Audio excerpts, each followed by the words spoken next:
Art Duhamel was a member of the Grand Traverse Band of Native Americans in Peshawbestown. He was also a fisherman by trade. Mr. Duhamel was born in Peshawbestown, but he moved away and he was gone for several decades. And when he came back with his family in 1972, he sort of became the inspirational leader that was able to gather the other people from the tribe together and really get out and start fighting for those rights that they needed in order to improve themselves. In the 1970s and 1980s, he played a key role in getting the natives their fishing rights and recognition as a tribe.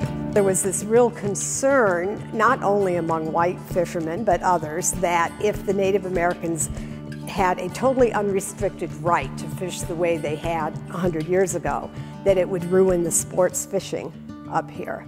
They used two main methods. One was called gill fishing, which was using a net that would be dragged through the water and could catch many fish at one time, and also spearing. By the mid-20th century, there were not only more Native Americans, but more outlets for them to sell their fish. So if they were able to compete using methods that the non-native fishermen weren't able to use, the non-native fishermen felt like they would be at a disadvantage.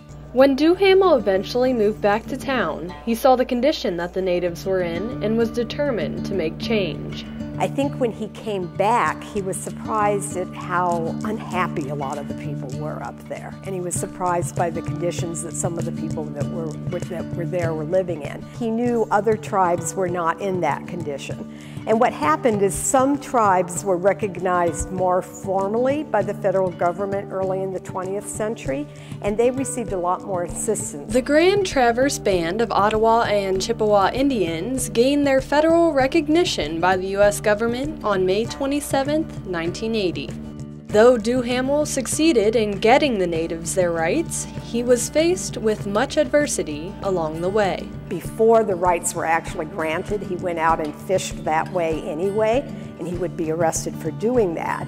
And there was a lot of harassment from people who were afraid that if this change came, it was going to be really detrimental to their livelihoods. But the struggles Duhamel faced pale in comparison to what his determination did for the community then and now. Today we have this very vibrant community, but it also enriches our community in general. When each group that makes up a community is thriving, the whole community thrives.